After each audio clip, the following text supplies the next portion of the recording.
Hello class, this is a video tutorial on the proof for the sum of angles for sine and the difference of angles for sine. But we'll start here with the sum of angles for sine. So here we go. For this, we're going to utilize our difference of angles for cosine. But in this instance, we're going to let A equal 90 degrees minus A. So substituting that, we get cos of 90 degrees minus A. So that has become this expression, and the negative B remains the same. Substituting that for each of these, we get cos 90 minus A. Cos B remains the same, plus sine of 90 degrees minus A, and sine B remains the same. From here, just to make the next step a little bit easier, this one I'm going to factor out the negative 1, so 90 minus 1 A plus B. I'll give you a moment to see what I did there, and this will remain the same. Just going to copy paste that.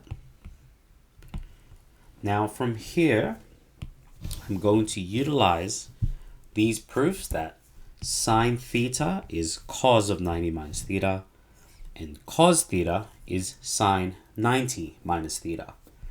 Now I hope you can see from here that this is, well, this can be written as cos of 90 minus theta, where in this instance, A plus B is that theta.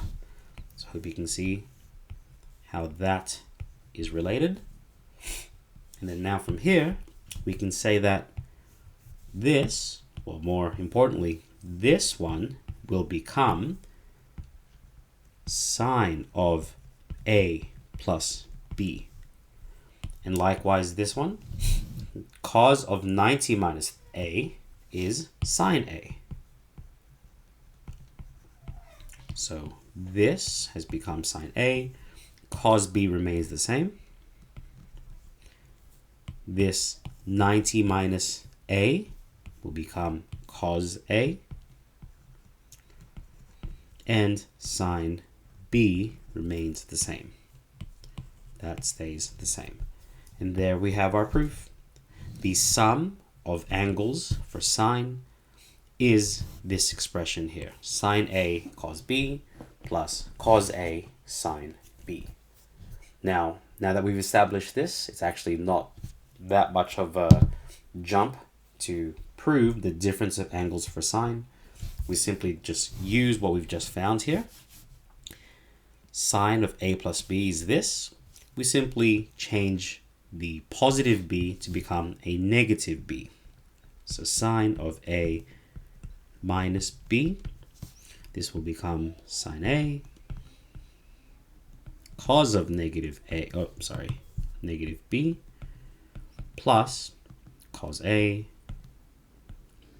sine of negative B.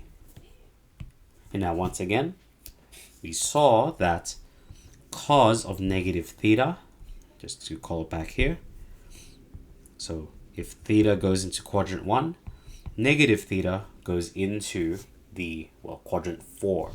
In this instance, cos is the same value there. So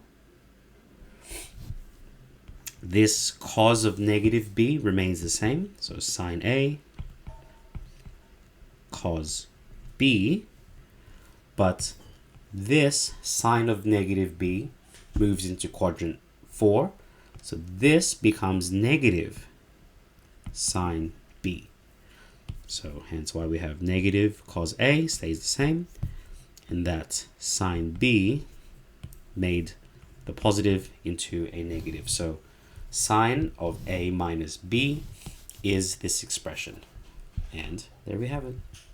So I hope you have seen and understand the proofs for the sum and difference of angles for sine.